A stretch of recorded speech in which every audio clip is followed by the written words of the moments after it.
because the latest revelation we've got today, just as the country is circling the plug hole financially, is good old Lord Kinnock, who, of course, Neil Kinnock used to be leader of the Labour Party back in the day. He, whose late wife Glenys was an MEP, he, of course, was an EU Commissioner. His son, Stephen Kinnock, a minister in the Labour Party, married to the former Prime Minister of Denmark, banging on how the wealthiest in society must be taxed to pay for the poorest, saying that a 2% tax on assets worth more than £10 million could help raise £10 billion a year for the Treasury.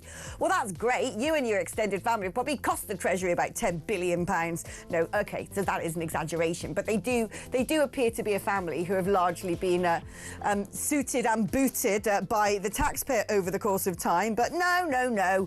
Let's not worry about how much the taxpayer is having to dole out. Let's instead try and get more money from the taxpayer rather than cut the amount they have to pay for things, because that seems to be the direction of travel now of this Labour government. The tug of war between the left and the right of the party seems to, at the moment, being won by the left wing of the party, which has spooked the markets, and it's certainly spooking me. Let's speak to Alain Tolhurst, who's the chief reporter of PoliticsHome. Good afternoon to you, Alain.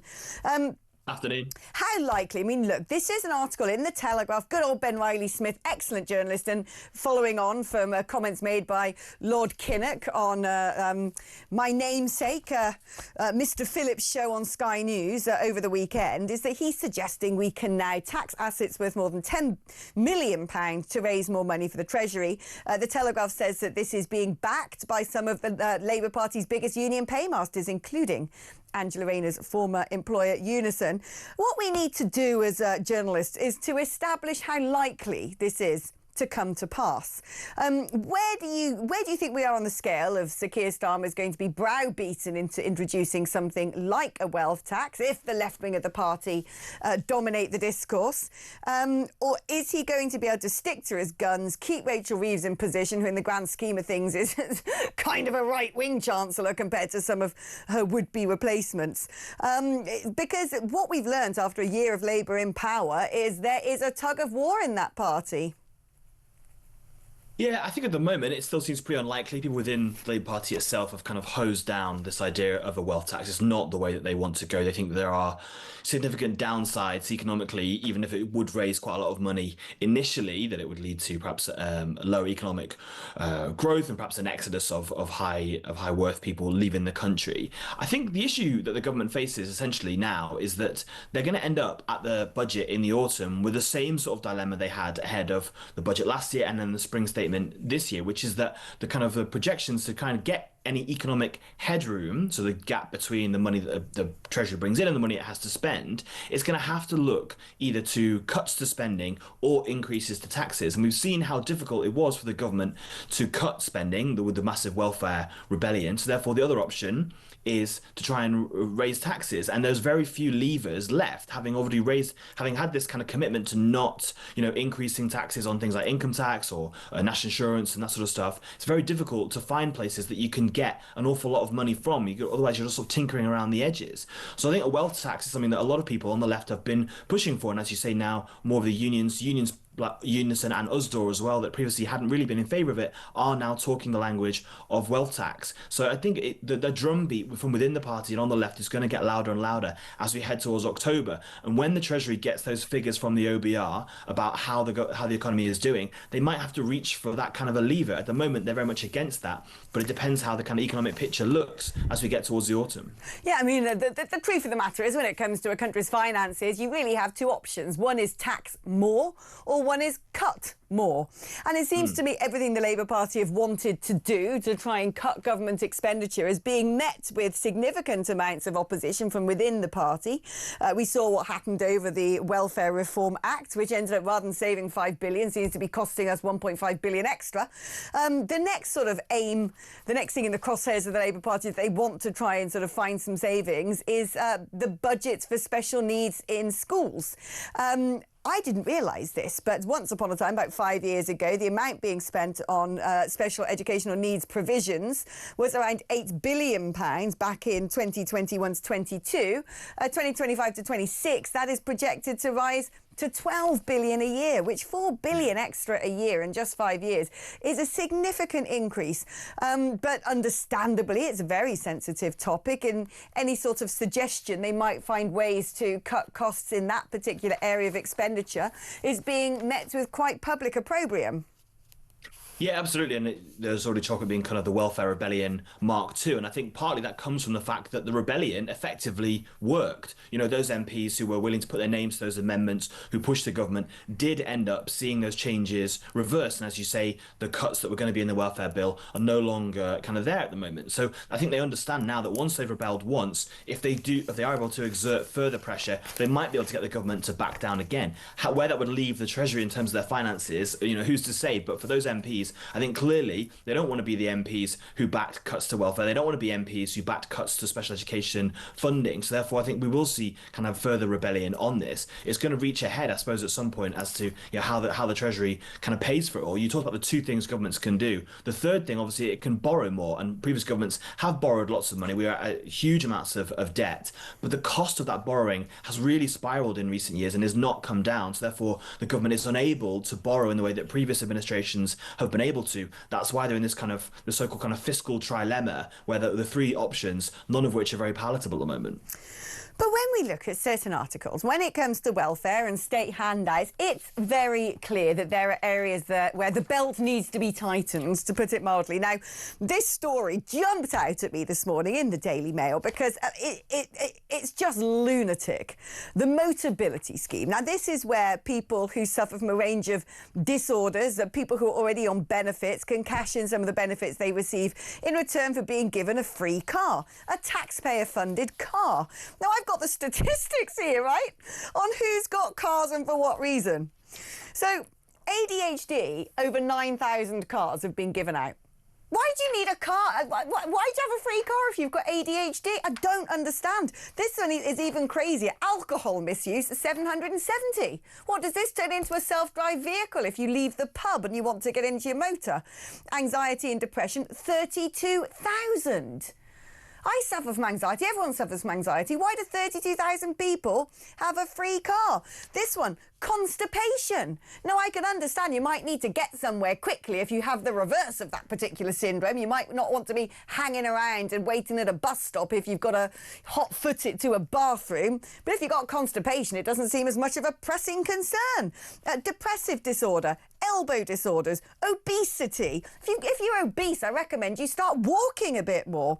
Allergies, food intolerance. 20 people have got cars because of food intolerance. I mean, surely if we're going to start scrapping any particular scheme, the Motability operations, the company behind Motability, is sitting on a surplus of £4 billion, all of which comes from taxpayers' money. I would start getting rid of giving cars to people who can't have a poo.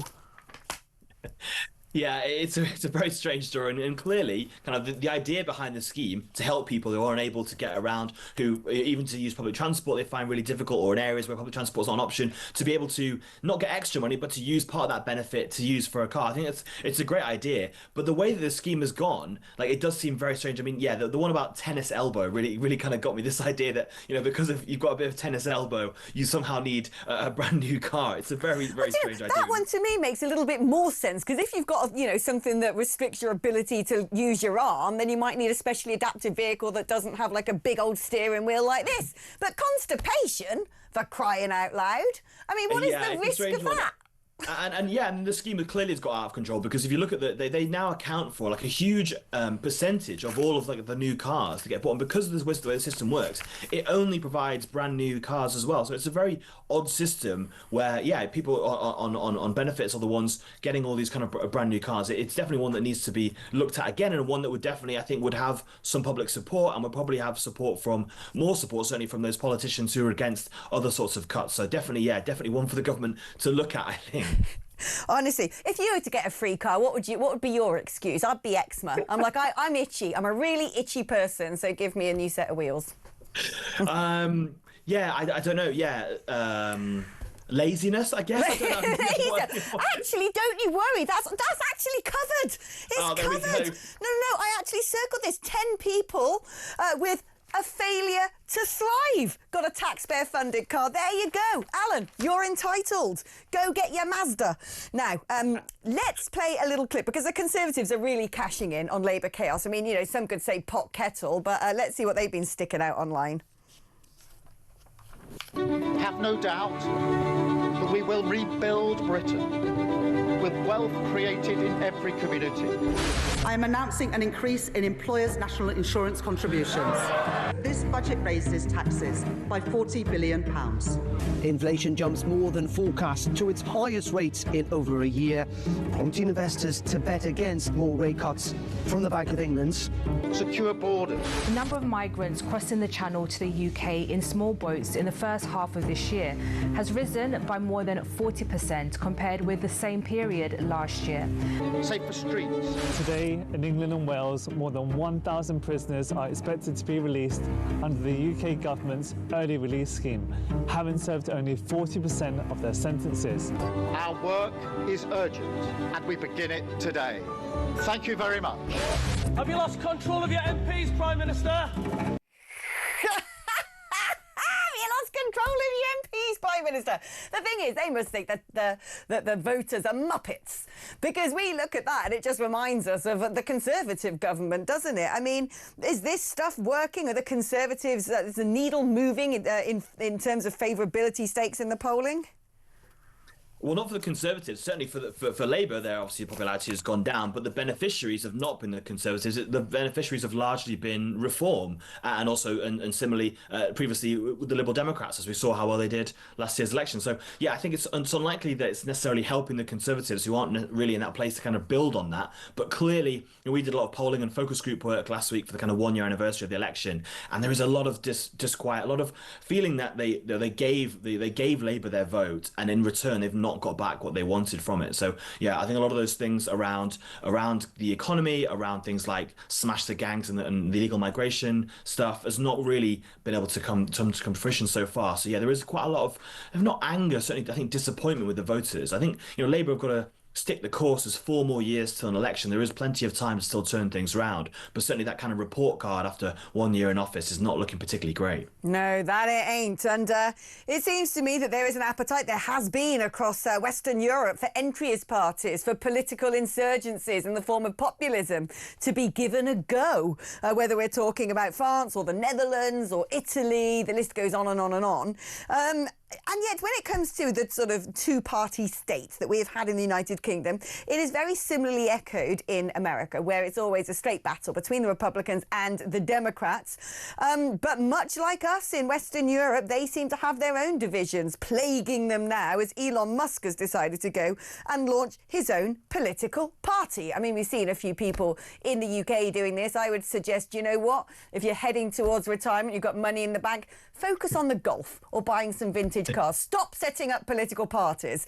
And the latest person to decide that they want to throw their hat into the ring is Elon Musk. And Trump says he's saddened to watch Musk go off the rails after he vowed to launch a political party, which the president says is going to cause chaos. I'm minded, I must admit, to agree with Donald Trump over this one.